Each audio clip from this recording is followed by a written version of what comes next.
Good evening, my people. It's your boy Jay Cerrone. Addressing black and brown people especially, I have a question. Why do we automatically associate certain things that are not made to be criminal with criminality when it comes to us? For instance, gun ownership. We know about the NRA. Gun ownership is a Second Amendment right, and there's organizations like the NRA that were designed to protect that right. But as soon as you see a black or brown person, especially a man, with a firearm, 9 times out of 10 you're going to assume that he has some negative or ill intent. It's not, you don't assume that he just wants to protect himself or his family. We need to change that narrative. Also,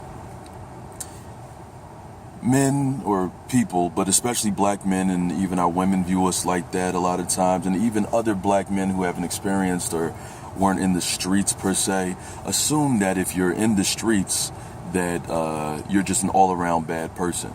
Don't take in consideration the circumstances that may have led to you doing certain things, like, illegal things to make money, and it might be just strictly to provide for your family, for yourself.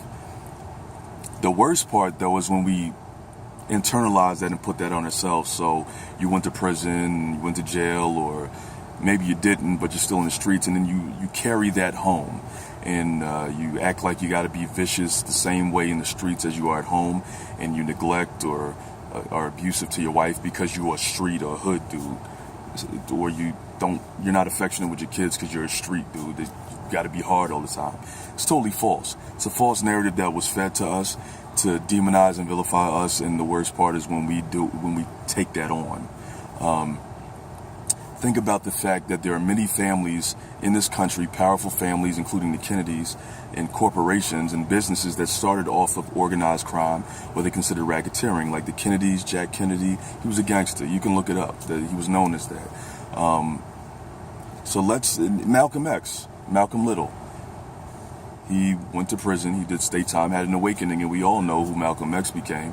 So let's stop acting like, because we were in some circumstances, or even are currently in some circumstances that I'm not glorifying, because if you do get caught doing certain illegal things, you're likely going to go to prison and become an absentee father, whether you want to or not.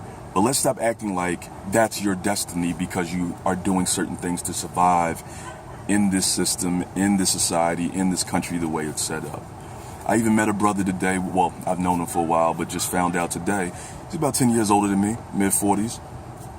He went to prison for 15 years for catching a homicide when he was 17 years old. And he's a doting father. He has a nonprofit organization that's involved in community outreach to stop the violence and mentor young kids, especially black kids.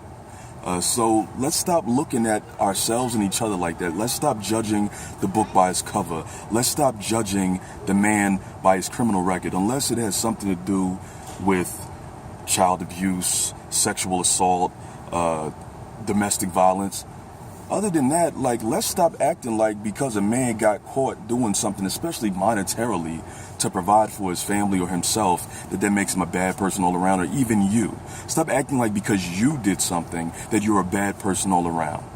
Use those experiences to help yourself and help your family. And the only time that any of that street mentality needs to bleed into, or the lines even become blurred, when you're around your family, is if you're using the knowledge that you gained from viciousness in the streets, or street experiences of prison, to protect your family. Let's do better, and let's help the community.